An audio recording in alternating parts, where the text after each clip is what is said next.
Good evening, ladies and gentlemen, and welcome to Mr. Canelo Live. I am here to help you for a late night session, and tonight specifically with our coverage of the Battle of Lexington and Concord, which took place only a day ago in 1775. All right, we're going to wait till we get a few more people on, and then we will get started. Right now you're watching my my studio show, but very soon we're going to switch over and get started. Thank you for your patience. We'll be started here in a few seconds.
All right, welcome back to Mr. Canelo Live. This is Mr. Canelo getting ready to present to you information on the Battle of Lexington and Concord.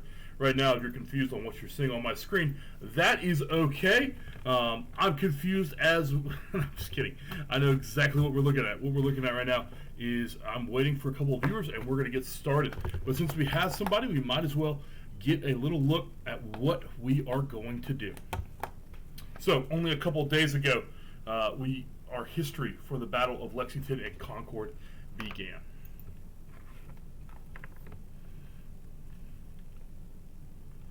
All right.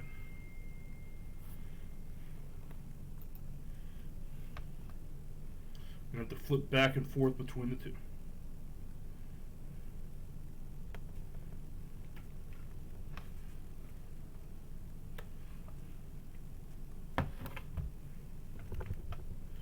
All right. When we get to a couple of viewers, we'll go ahead and get started.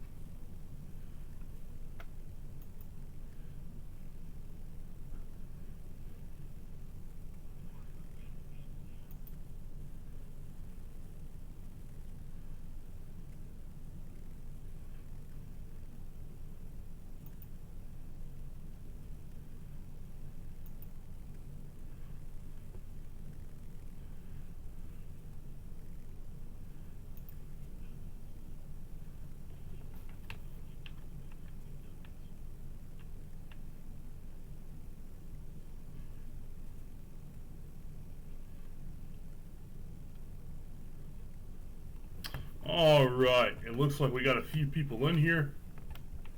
Let's go ahead and we will get started.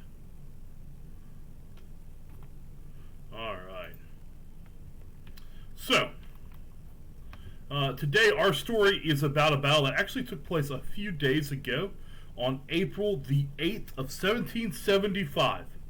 And we'll get started there. This is actually the beginning of the American Revolutionary War, and one of the most important dates in American history.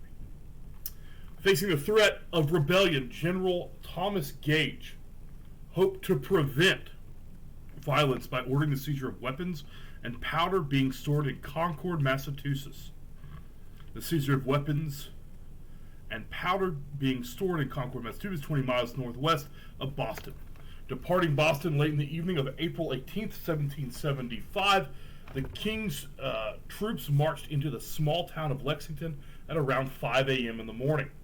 The next morning, waiting to greet them was a small company of militia commanded by John Parker. A shot rang out. Historians still debate who pulled the trigger.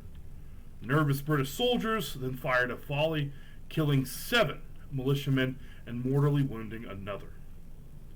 Parker's men fled while the British soldiers moved on towards Concord, arriving at 8 a.m. That shot has been known, or is known, as the shot heard round the world.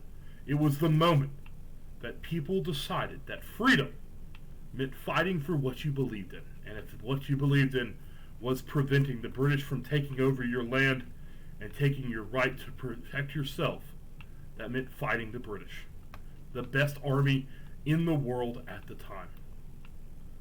The rebels, the militiamen, the Minutemen, as they were known, started one of the greatest fights in the history of the world, one that would lead to the birth of freedom, as we refer to it today. And so, I can tell you some more about the battle. So Parker's men, after firing the shot, fled into the woods and worked their way back to Concord.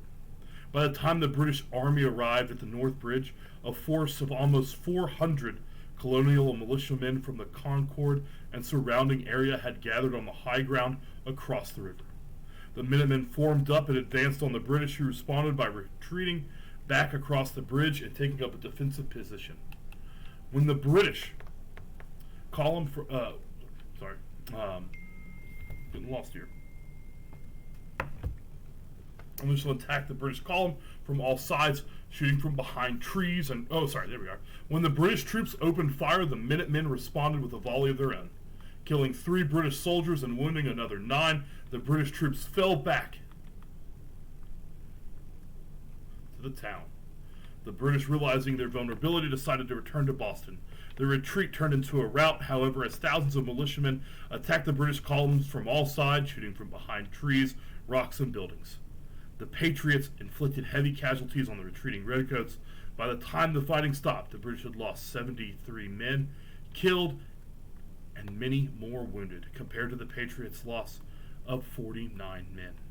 So a spectacular victory for the day at Concord, Massachusetts. Let's take a quick look at the map of the battle.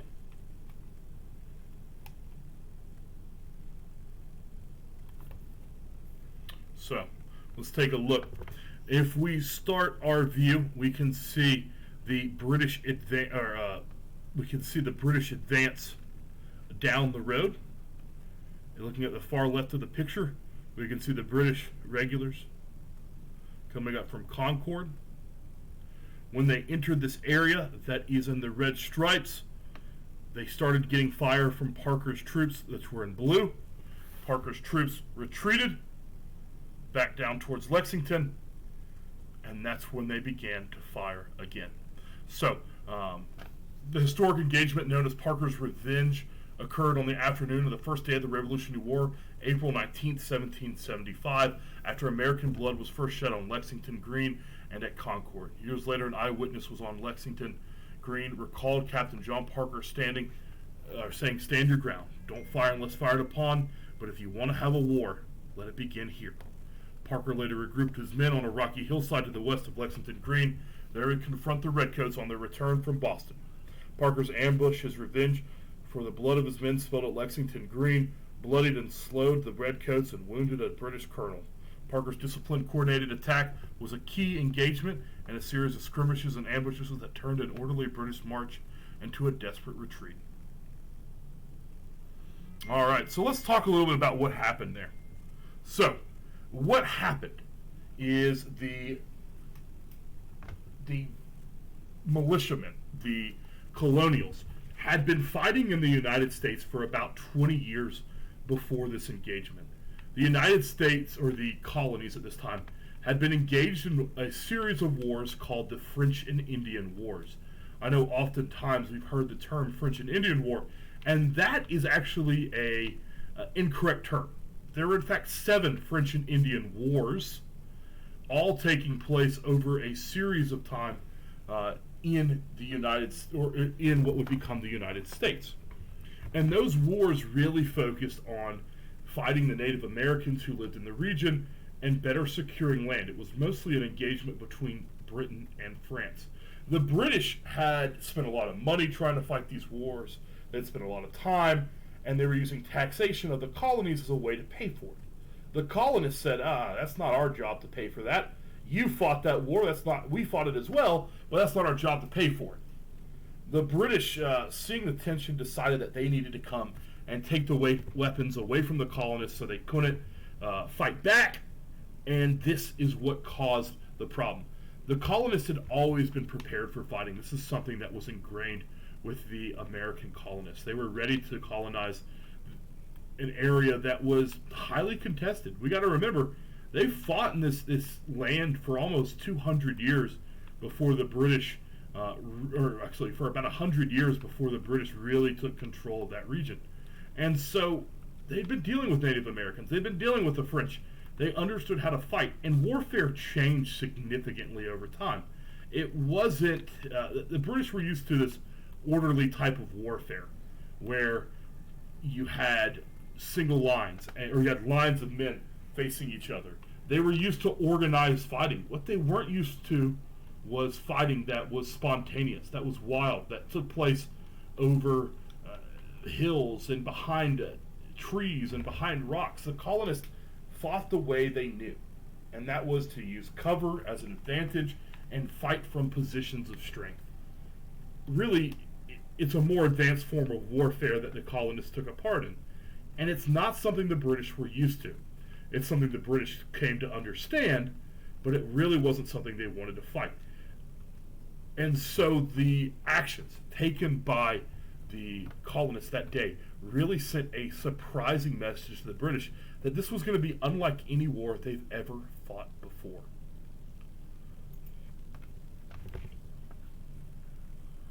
So, what we see from here is that this strange loss in this small engagement, and again, it's very small. If we look at the numbers we were talking about for Alexander the Great, when we're talking about 40,000 to 1,000,000 men active in a battle, to go to 393 total casualties is quite an astonishing figure, right? In this battle, there was only 5,460 men.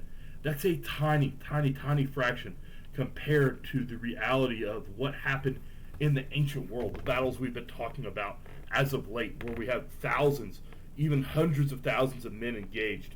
Really, this is such a small, small number. But it is the shot heard around the world, talking about that a little bit more.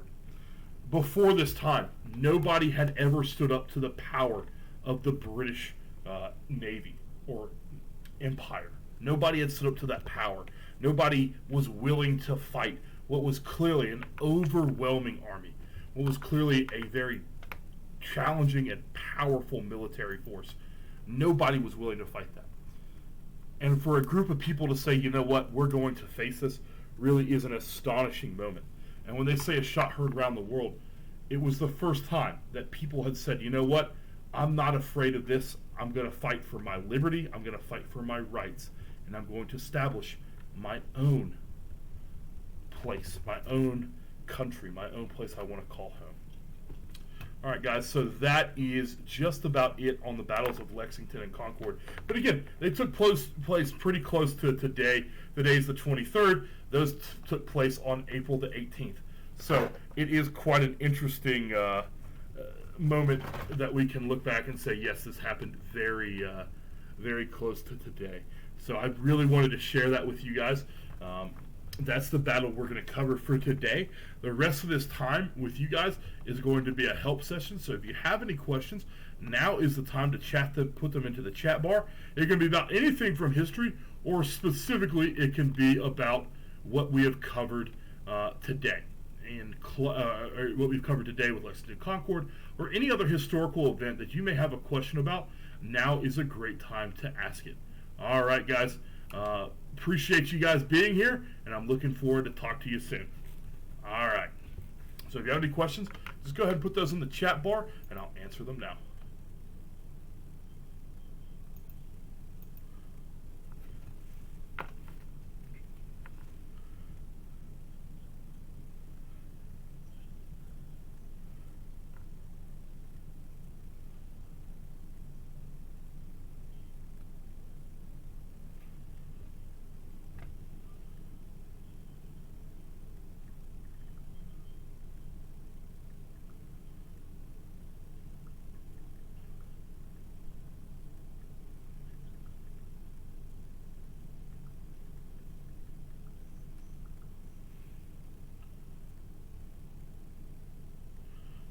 welcome to the evening help session. If you have any questions, now is a great time to go ahead and type those in. It can be about anything. Specifically, history is what we're talking about today. If you have any questions, let me know.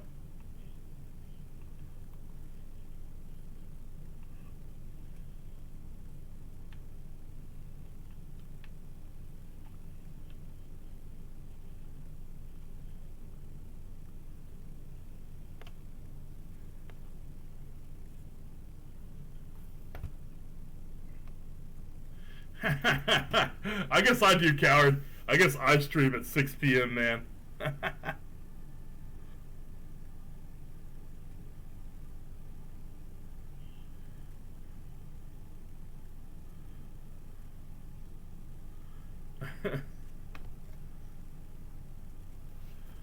This is my evening help session. Or history session. Oh, good.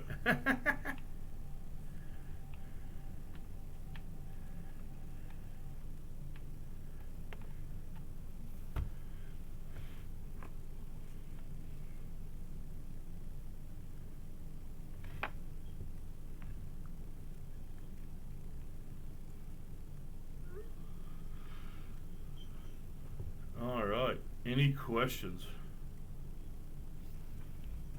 Coward, you're not winning Sea of Thieves. You're just lucky you got Damascus coming sooner than I do.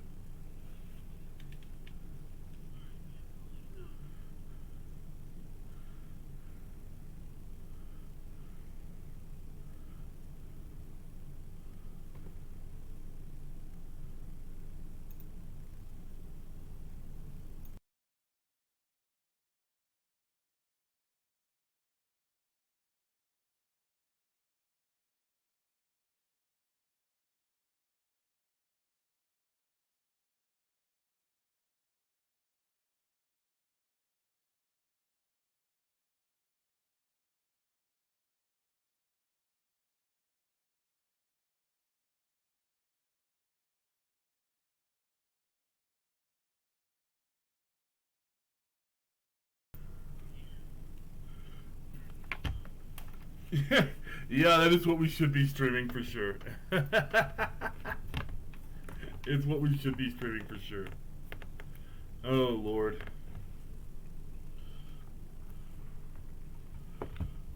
Oh.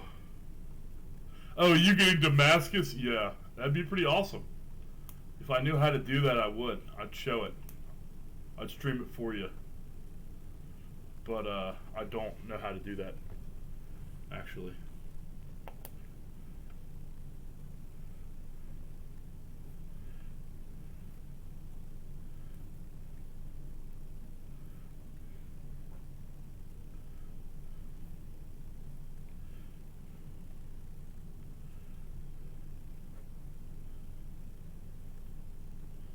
Oh, man.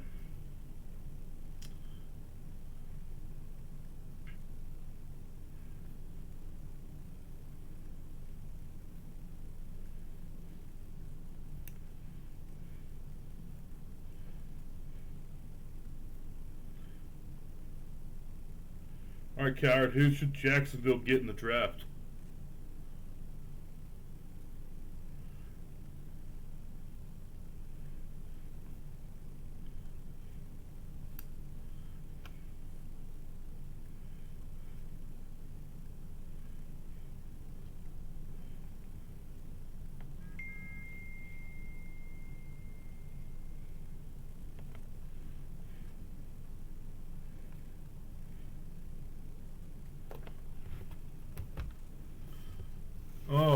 Oh, I got a question. What battle did Israel Putnam fight in the Revolutionary War? This question comes specifically from my father, who was also on the stream. What battle did he come from the war? So if you want to find out information, one of the great things that we have are resources in front of us. And so I really have enjoyed using... oh, I lost it. Over the last couple days, I've really enjoyed getting to use battlefieldtrust.com.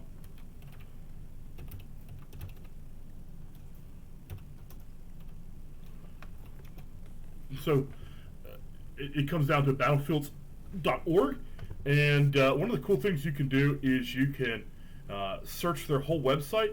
A lot of websites have this, but we were looking specifically for a guy by the name of Israel Putnam. So I'm actually going to type in his last name. And there he was.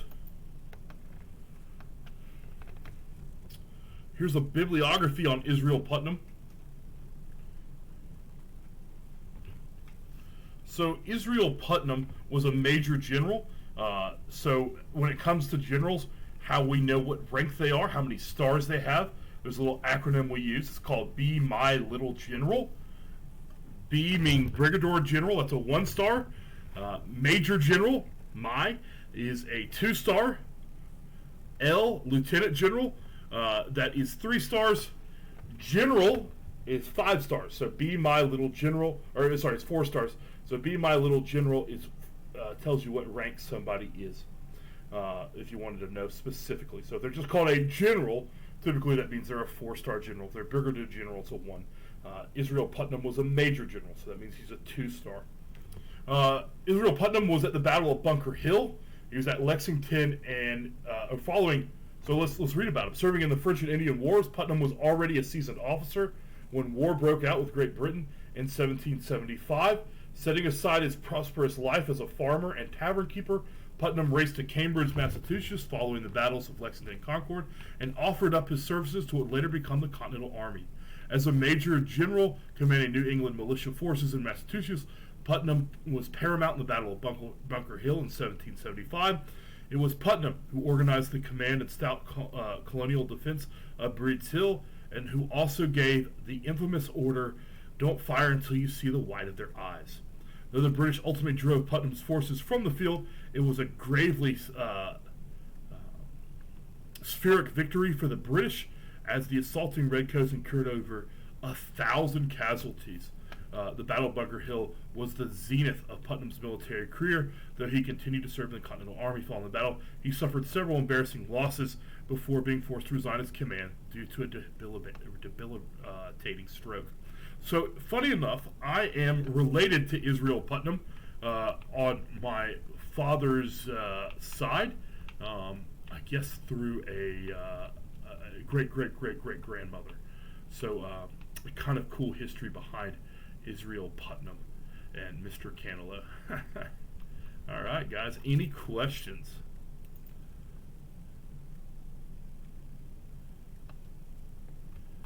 I heard they may be trading for round 3 as well, Coward. I did hear that as well.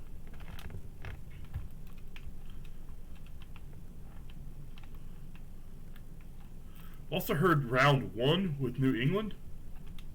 Or not New England, but with the Giants. So it's looking like it's all over the place. I don't think anybody really knows what's going on.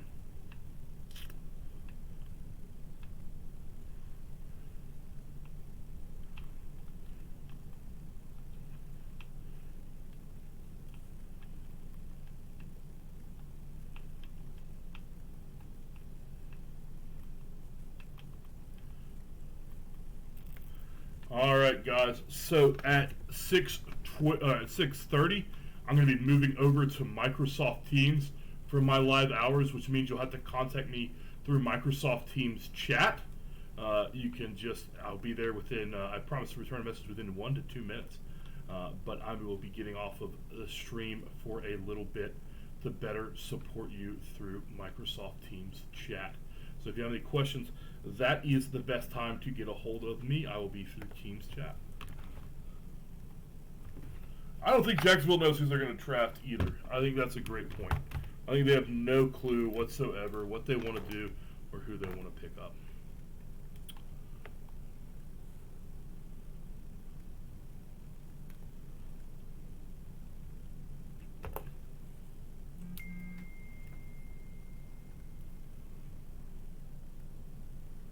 Who was the Swamp Fox? Another great question. So, the old Swamp Fox. Let's take a look. Let's see what this website can find for us.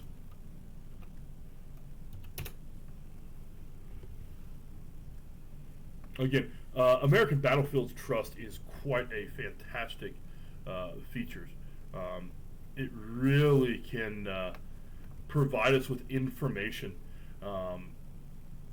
about anything in U.S. history, any battles that took place on U.S. soil. So we're talking about wars, the American Revolutionary War. We're talking about the Civil War and the War of 1812. And when we talk about the Swamp Fox, we're specifically talking about Francis Morgan. Francis Morgan was also a brigadier general. Marion gained his military experience fighting against the Cherokee Indians in 1759, then serving as a member of the South Carolina Provincial Congress in 1775. He was commissioned a captain. It was after the surrender of General Benjamin Lincoln to the British at Charleston, South Carolina in 1780, that he slipped away to the swamps and gathered together his band of guerrillas. A guerrilla fighter is someone that fights from the woods. They use different types of strategies. Instead of fighting much larger forces, they fight strategic battles in order to make minor victories. Those minor victories lead to more and more successful raids. All right, so that was specifically how they would fight. They would fight small units. They'd take out supplies. They'd take out troops that were weak, and that was their attacks. They'd surprise and use rapid attacks. All right, leading his bold raids, Marion and his regulars often defeated larger bodies of British troops by surprise and using their speed of their movement over swampy terrain, earning him the moniker Swamp Fox for his elusive tactics. For a daring rescue of Americans surrounded by the British at Parker's Ferry, South Carolina, in August 1781, Marion received the thanks of Congress. He was then appointed a brigadier general, and after the war he served in the Senate of South Carolina from 1782 to 1719. All right, guys, that is it for the live stream tonight. If you have any questions, you can hit me up in Microsoft Teams chat. Thank you so much for coming for the lecture. I hope you enjoyed it.